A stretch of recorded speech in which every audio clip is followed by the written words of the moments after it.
Hi guys, आप सभी का सरकारी जॉब्स पोर्टल यूट्यूब चैनल में फिर से स्वागत है। हिंदुस्तान एरोनॉटिक्स लिमिटेड में एक वैकेंसी निकली हुई है जिसके बारे में आज हम इस वीडियो में बात करेंगे। इसके लिए इन्होंने अपना नोटिफिकेशन भी जारी कर दिया है। आप यहां पर डेट देख सकते हैं और साथ ही साथ नोटिफिकेशन का नंबर है, आप चेकआउट कर सकते हैं। वैसे मैंने इस नोटिफिकेशन का लिंक नीचे में दे के रखा हुआ है, आप वहाँ से भी चेक कर सकते हैं। इस नोटिफिकेशन में बताया गया है कि इनके जो 2022-23 के जो बैच के लिए अप्रेंटिसशिप की ट्रेनिंग के लिए ग्रेजुएट और टेक्नीशियन और जनरल स्ट्रीम के जो ग्रेजुएट लोग हैं, यानी कि एनी ग्रेजुएट लोग, आप लोगों के लिए यहाँ पर वैकेंसीज निकाली गई है, अप्लाई कर सकते हैं।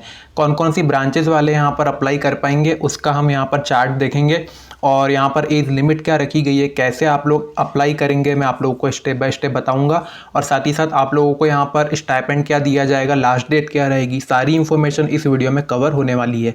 एक और बात, अगर आप ऐसी जॉब की इन्फॉर्मेशन पाते रहना चाहते हैं तो चैनल को सब्सक्राइब करके बेल आइकन को भी आप दबा सकते हैं। तो चलिए अब आगे बढ़ते हैं। हो सकता है कुछ इन्फॉर्मेशन इस वीडियो में छूट जाए तो मुझे आप कमेंट के माध्यम से भी पूछ सकते हैं, मैं आपको रिप्लाई कर दूंगा। आगे बढ़ते हैं। हिंदुस्तान एरोनॉटिक्स लिमिटेड, इस कंपनी के बारे में सभी लोग जानते हैं। अब हम आगे बढ़ते हैं। इंगेजमेंट ऑफ इंजीनियरिंग ग्रेजुएट वगैरह वगैरह सारी इन्फॉर्मेशन दी गई है, आप इसे पढ़ सकते हैं यहाँ पर। और इम्पॉर्टेंट चीज़ें यहाँ पर हाईलाइट कर दी गई है, आप लोग इसे चेकआउट करते जाइए। 1 ईयर का ये जो ट्रेनिंग रहेगा, अप्रेंटिसशिप करने का ये फ़ायदा रहता है कि आप लोगों से फ्रेशर्स का जो टैग हट जाता है, आप लोग एक्सपीरियंस की कैटेगरी में आ जाते हैं। अब हम आगे बढ़ते हैं। सबसे पहले हम देखते हैं इंजीनियरिंग ग्रेजुएट अप्रेंटिस के लिए क्या क्या मांगा गया है। तो आप लोगों का इलेक्ट्रॉनिक्स एंड कम्युनिकेशन में कंप्लीट होना चाहिए, या फिर कंप्यूटर इंजीनियरिंग में, या फिर मैकेनिकल इंजीनियरिंग में। इसी के सामने में इससे रिलेटेड पोस्ट भी लिखी हुई है कि कितने रिक्त पद खाली हैं। टोटल हम देखें तो इंजीनियरिंग वालों के लिए 16 पोस्ट खाली हैं। और क्वालिफिकेशन में ग्रेजुएट होना चाहिए आप लोगों का रिस्पेक्टेड ब्रांच के साथ में इंजीनियरिंग, ठीक है। अब हम आगे बढ़ते हैं। टेक्नीशियन की बात करें तो ये डिप्लोमा अप्रेंटिस के अंतर्गत आएंगे। कौन कौन सी ब्रांच या फिर डिसिप्लिन वाले अप्लाई कर सकते हैं? Electronic and communication, computer engineering, civil engineering, pharmacy, medical lab technician. तो 5 डिसिप्लिन वाले अप्लाई कर सकते हैं। टोटल यहाँ पर आप लोग पोस्ट भी कितनी खाली है वो देख लीजिए। डिप्लोमा आप लोगों का कंप्लीट होना चाहिए, जो जो हमने यहाँ पर ब्रांच बताया हुआ है उसके साथ में, तो आप लोग एलिजिबल हैं टेक्नीशियन के लिए। अब हम आगे बढ़ते हैं। जनरल स्ट्रीम ग्रेजुएट के लिए, अगर आप लोगों का इंजीनियरिंग से नहीं हुआ है ग्रेजुएशन तो आप लोग बीकॉम से अप्लाई कर सकते हैं, या फिर बीएससी वाले अप्लाई कर सकते हैं, लेकिन नर्सिंग में कंप्लीट होना चाहिए। और बीएससी कंप्यूटर में जो कंप्लीट हुआ है जिनका, वे लोग अप्लाई कर सकते हैं। टोटल पोस्ट के बारे में यहाँ पर भी मेंशन है उसी के सामने में। और ग्रेजुएशन कंप्लीट होना चाहिए। क्वालिफिकेशन की बात करें रिस्पेक्टिव डिसिप्लिन के साथ में, जो हमने यहाँ पर डिस्कस किया हुआ है।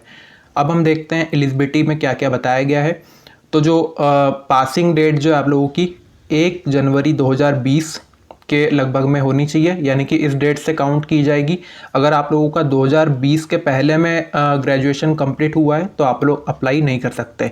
इसका मतलब यह है कि 2020, 2021 और 2022 वाले भी यहाँ पर अप्लाई कर सकते हैं, जिनका कंप्लीट हो चुका है वे लोग। तो ये हो गई बात 20 और 21 और 22 वालों की। रिजर्वेशन की बात करें तो एज लिमिट में आप लोगों को छूट भी मिल सकती है। एज लिमिट में एसटी और एससी वालों को 5 साल की छूट है और ओबीसी कैंडिडेट लोगों को 3 साल की छूट यहाँ पर रहती है। स्टाइपेंड के बारे में क्लियरली मेंशन नहीं है।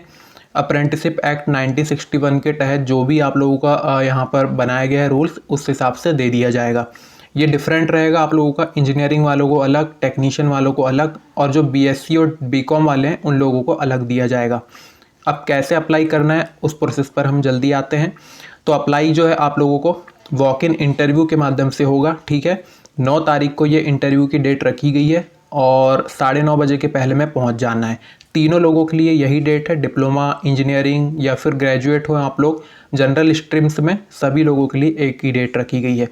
तो ठीक है, आप लोगों को केवल कुछ भी नहीं करना है यहाँ पर, नो इंटरव्यू और नो मतलब आप लोगों का कुछ भी एग्ज़ाम या फिर फीस वीस नहीं लगेगी यहाँ पर।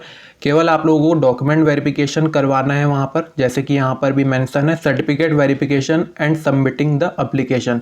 तो वहीं पर ही आप लोगों को एप्लीकेशन भी दिया जाएगा, उससे फॉर्म फिल करके आप लोगों को दे देना होगा।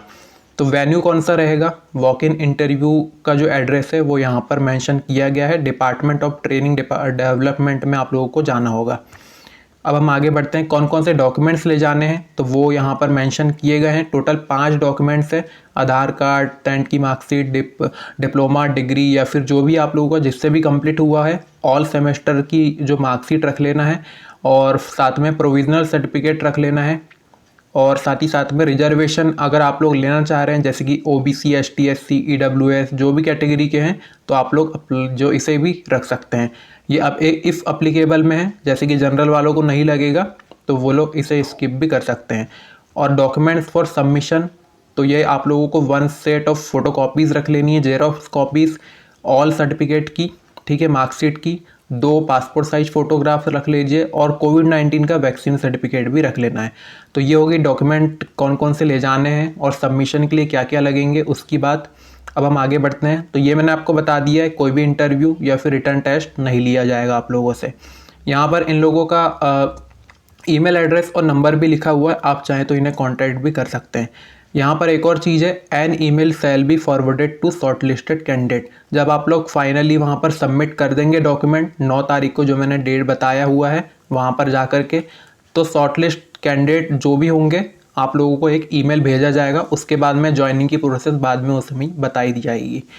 तो ये हो गई सारी इन्फॉर्मेशन।